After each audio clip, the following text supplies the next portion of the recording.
Alright, hello everybody. Well, if you can notice, it's a bit brighter. I'm using a light, a big flashlight to light it up. So, I mean, my videos were dark and hard to see. It should be fixed now, but today, if you can't tell, I'm going to be making a video about quadcopters.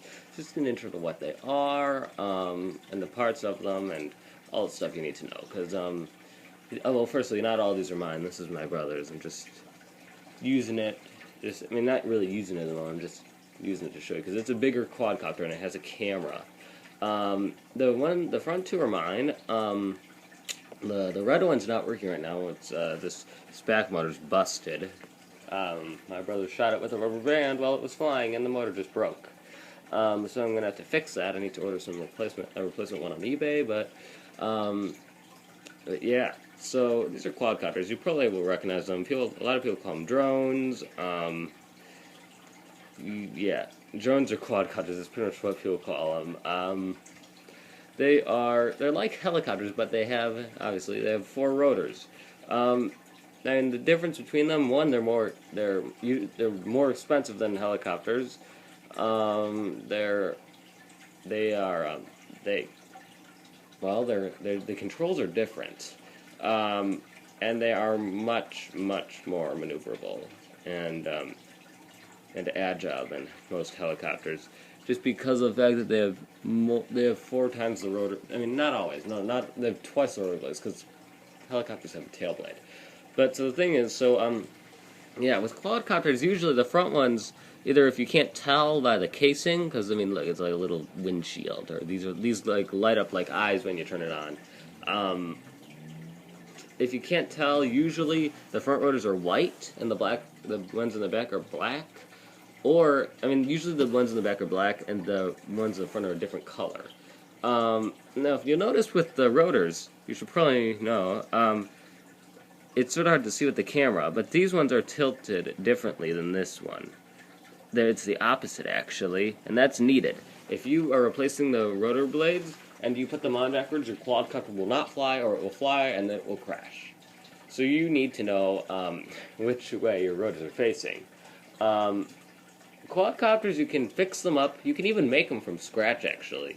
And I'm just going to tell you a bit about quadcopters in this video. I'm going to fly mine in the next video, give you some tips about flying it and keeping it in the air, and how to get better at it. But for this one, I'm just going to do an intro and tell you some about quadcopters and yeah, just cool stuff.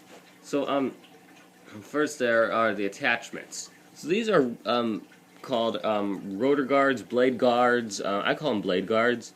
They're there so that if you bump into something, that it won't necessarily, it'll like bounce off. They're also called bumpers. See, like if I have my iPhone here, if it were to bump, it might just bump lightly against it and go back out. So that's like good if you are getting used to it, or if you just want to be cautious, or if you have people that are distracting you and you might hit something. Probably want to have the rotor guards. See here, this Kodo, that's what I call it. It's called the Kodo, as you can see. There it is. Kodo. It has some unique rotor guards, as opposed to with this one, the Mini Ninja, where they go all the way around. These ones are, they're physically attached to the motors, so you can't take them off, and they are not as completely guarding as the other ones. This one, you can actually pop them right off, which is the cool thing about this quad. You can take the guard off, so I mean, it's pretty simple, it's just a teeny bit of plastic. This one, the phase quadcopter, didn't come with any guards, you can't attach any, so you gotta be kind of careful. But there's another cool attachment that you can put on called wheels. I should probably have gotten them before I start recording, but too late, I'll go and get them.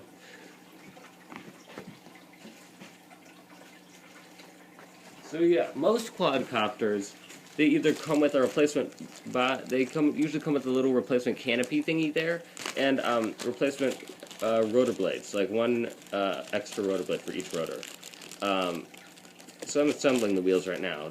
You'll see why. Another thing to take into account with the quadcopters is the flight time. The Mini Ninja here, the little black one, this guy right here, has a flight time of about 4 minutes with the blade guards. With the wheels, it's about 3 minutes. You can also toggle on and off the LEDs, so you can get maybe about 4.5 minutes max. So these are the wheels. Wheels allow your quadcopters to roll on the ceiling and the walls and on the ground. I've got to attach them, which is a pain in the butt. There we go.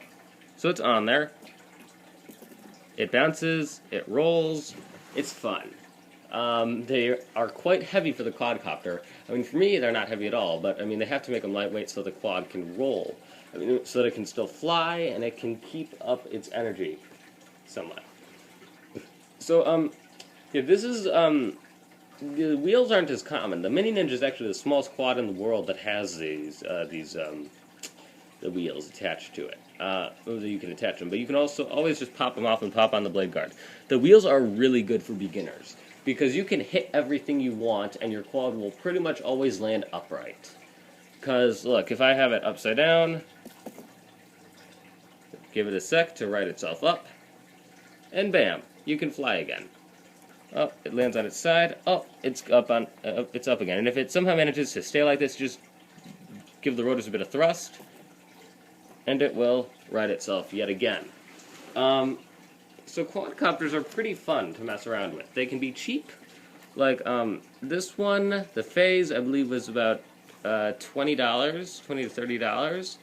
I got it at a motorcycle show. It's funny. My grandpa took me and some of my family members to a motorcycle show. They're like booths for custom paint jobs for a motorcycle. There are booths for motorcycles, motorcycle insurance, jackets, all that stuff that you would want for a motorcycle. And then there was just this one that was selling quadcopters. That's where my brother got this one, and I got this one off of a website, a Chinese website where you can order stuff from Hong Kong. And that one cost me $18. This, I believe, cost $40, something like that. So quadcopters can range in anywhere from maybe $10 at the lowest to several $1,000s at the most. You can see quadcopters, tricopters, hexacopters. I believe that's what they're called. The ones with 6 rotor blades. I've never seen one with 5 before, though. But essentially, more rotor blades, more force, the more you can carry. Such as cameras, which brings me to another thing. The Kodo is a special quadcopter. That's why it has to be bigger. See this little thingy right here? It's a camera, so you can take videos and photos with it. You're wondering how does it store it? In the back. It's hard to see, but there is there's a little micro SD card. Stores 2 gigabytes of video. It just pops in, and you're good to go. Quadcopters run on mostly lithium polymer batteries. These guys. They come with the chargers. Use only those chargers that come with it, because they come with specialized safety circuits for the batteries. Don't use the other ones. You don't want your battery to explode. Like that's the one for the Kodo. I'll show you the one for the Phase. You can just take that off. That's our lithium polymer battery. This is actually the antenna. Some people, to get better reception if they need to, they can just stick it right through the top here. But I don't need better reception, and I don't want an antenna sticking out of the top. I'm just worried that it'll break. I have to get the wheels off to show you the Mini Ninja's one. The Mini Ninja is a bit more of a pain to take the cover off, so I don't do it too much. But the cool thing about the Mini Ninja is you can actually replace the battery. I mean, with the Kodo, you have to take the battery out to turn the thing off. Here we go. Come on, just wiggle, wiggle, wiggle. Here you go. A lithium polymer battery and our antenna. This thing, the Kodo's battery, I think it can store 300 some milliamp hours, which is tiny. But I mean, then again, these batteries have to be so incredibly lightweight. There we go. Back on. Let's see the Kodos. Where does it say it? Come on, iPad, focus. 390 milliamp hours at 3.7 volts. I know that this guy has about 100 something milliamp hours, and I believe that this guy has like 150 or something. Yeah. So there are 2 types of quads mainly. There are the mini quads or the micro quads, as they're called, and then there are the normal quads. The Kodo's kind of in between. These 2 are definitely mini quads or micro quads, as you would call them, because they're just so darn tiny. They're more maneuverable than the bigger quads, but they have shorter battery life and they are harder to fly. So if you learn to fly a mini quad, you're pretty much. I mean, it will take some adjusting to get to learn how to fly the larger ones, but you're set. Alright, some safety things. Actually, no, I'll go over safety in the next video. Yeah, so I guess that's pretty much going to be it for this video. Yeah, next video I will be showing you the basics of flying a quadcopter and how to keep you and your quad in prime condition so that so that your quad doesn't break down and so that you don't get hurt. So yeah, thanks for watching, and I will see you guys in the next video.